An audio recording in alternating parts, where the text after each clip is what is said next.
আসসালামু আলাইকুম। মাতলার কোলঘেঁষা গ্রাম থেকে আপনাদের শুভেচ্ছা জানাচ্ছি আমি শারিফুল। আল্লাহর অশেষ রহমতে শুরু হলো আমাদের দোয়া মাহফিলের প্রথম দিন। সকালের দিকে আমরা প্রথমেই শুরু করেছিলাম আমাদের গ্রামের ছোট্ট বাচ্চাদের নিয়ে এক সুন্দর শরীয়তসম্মত ছোট ক্রিয়া অনুষ্ঠান। বাচ্চাদের হাসি খুশি মুখগুলো যেন পুরো মাঠটাকে প্রাণবদ্ধ করে তুলেছিল।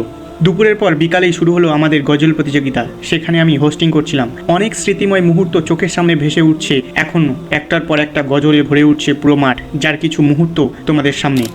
হয়তো তারা একটু গুলিয়ে ফেলেছিল মাঝে, খুব ভালো কণ্ঠস্থ করতে পারেনি, তারপরেও দুজনে যে সাহস দেখিয়ে আমাদের মাঝে গজল পরিবেশন করতে এসেছে তার জন্য অনেক কুর্নিশ জানাই তাদেরকে। এর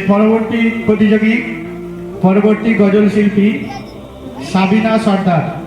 এই মহান রহমান ও রহিম আমাদেরকে রহমান করেছিলেন বলে আজকে আমরা এত সুন্দর একটা অনুষ্ঠান আয়োজন করতে পেরেছি। তার পরবর্তীতে ওর গজল আরও শুনবো। এর পরবর্তী গজল শিল্পী আমাদের সুহানা বৈদ্য। গজলটা মুখস্থ করতে পেরেছিল, খুবই সুন্দর, দুকালেই বলেছে। তো বিকালের শেষে সন্ধ্যা শুরুতে এই মাহফিলকে যারা সুন্দর করে তুলতে অক্লান্ত পরিশ্রম করেছে,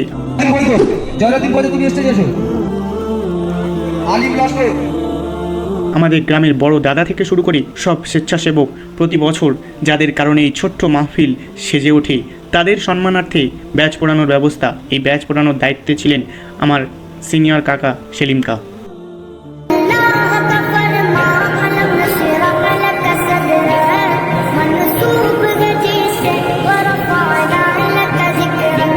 এরপরেই আমাদের এই ক্ষুদ্র অনুষ্ঠান প্রাঙ্গণে উপস্থিত হয়েছিল আমাদের ভরতগড় অঞ্চলের সম্মানিত গণ্যমান্য ব্যক্তিগণ থেকে শুরু করে মা আয়েশা থেকে শুরু করে আপনারা বিভিন্ন সময় বিভিন্ন ভাবে দেখেছেন একটা শ্রেণীর মানুষ অপমানযোগ্য কথাবার্তা বলে বিভিন্ন। এরপরেই আমাদের গ্রামের এক দাদা এসেছিলেন, যাকে আমি অনুরোধ করেছিলাম কিছু গজল বলতে। তিনিও দু চারটে গজল শুনিয়েছিলেন আমাদের এই অনুষ্ঠান মঞ্চে, যার কিছু মুহূর্ত আপনাদের জন্য।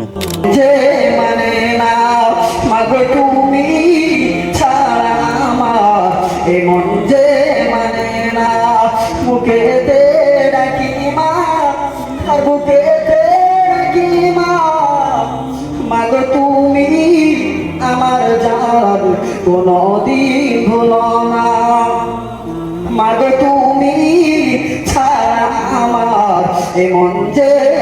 এরপর সন্ধ্যা 7টা থেকে